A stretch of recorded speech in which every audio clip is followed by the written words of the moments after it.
Guys, स्वागत है आपका अपने मेरे यूट्यूब चैनल पर। तो जैसा कि हमारे प्रीवियस टॉपिक किया है, उसमें हमने पढ़ा है causes of disguised unemployment and unemployment disguised unemployment. तो आज हम पढ़ेंगे causes of unemployment in India.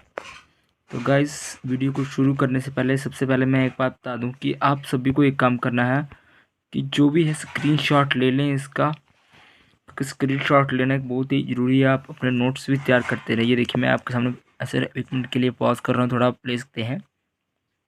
तो गाइस, मुझे आशा है कि सबने स्क्रीनशॉट ले लिया होगा इसका। तो अब हम आगे बढ़ते हैं। तो सबसे पहला है कि slow economic growth. Slow economic growth क्या हुआ? India economic growth is under develop, the growth rate is very slow. सीधी सी बात है कि इंडिया की जो इकोनॉमिक ग्रोथ है बहुत ही अभी इतनी वो डेवलप नहीं है। जो ग्रोथ रेट है बड़ी स्लो है। तो जो स्लो ग्रोथ रेट है उसके कारण क्या हो रहा है कि हमारे एम्प्लॉयमेंट अपॉर्चुनिटीज़ इतनी नहीं मिल रही जितनी होनी चाहिए। वो क्यों है? इंक्रीज पॉपुलेशन के कारण।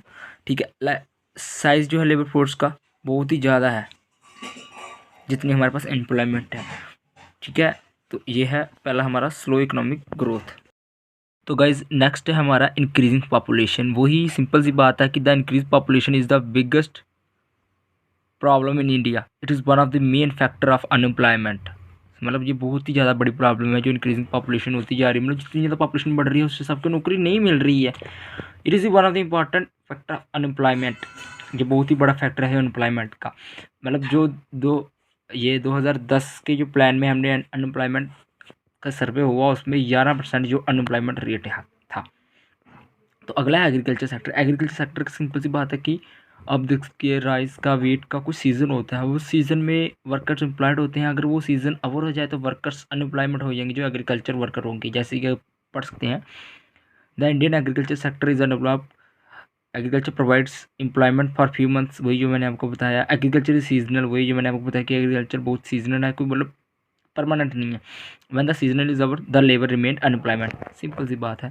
जॉइंट फैमिली सिस्टम का ये हमने डिसगाइज्ड अनएम्प्लॉयमेंट में भी पढ़ा चुके हैं, फिर भी हम आपको थोड़ा सा बता देंगे। In many big families such person will be available which depend upon the joint income.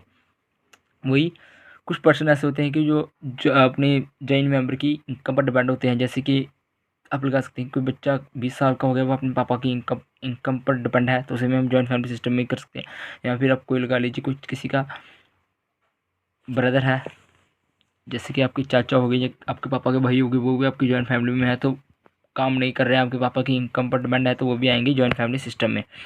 Slow growth rate of industry इतनी एडवांस नहीं हो रही है जितनी होनी चाहिए, तो वर्कर्स अपॉर्चुनिटीज़ कम हो रही है। जैसे पढ़ते हैं, due to the shortage of the capital and lack of advancement in technology, industrial sector does not grow and could not generate unemployment opportunities for the country. तो गाइस, ये बहुत ही, आप इसको भी स्क्रीनशॉट ले सकते हैं। ये देखिए, आप इसको स्क्रीनशॉट ले लीजिए एक बारी, मैंने पॉज किया है थोड़ा सा।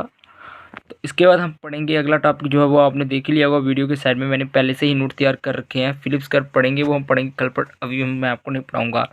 तो आगे के लिए बस चैनल को लाइक कर दें, सब्सक्राइब कर दें, जैसे कि मुझे लगता रहेगा कि भाई मैं कुछ पढ़ाने में कामयाब हो रहा हूँ। तो क्योंकि एक्चुअली मुझे गाइस दिक्कत आई थी थोड़ा लिखने में, तो मैंने सोचा कि जो मुझे दिक्कत आई है वो बच्चों को ना आए। तो एक्यूरेट कोई ज़्यादा हम टाइम वेस्ट नहीं करेंगे, क्योंकि मेरे को पता है कि जो तो पढ़ने वाले होंगे वो तो डिटेल से पढ़ना चाहेंगे।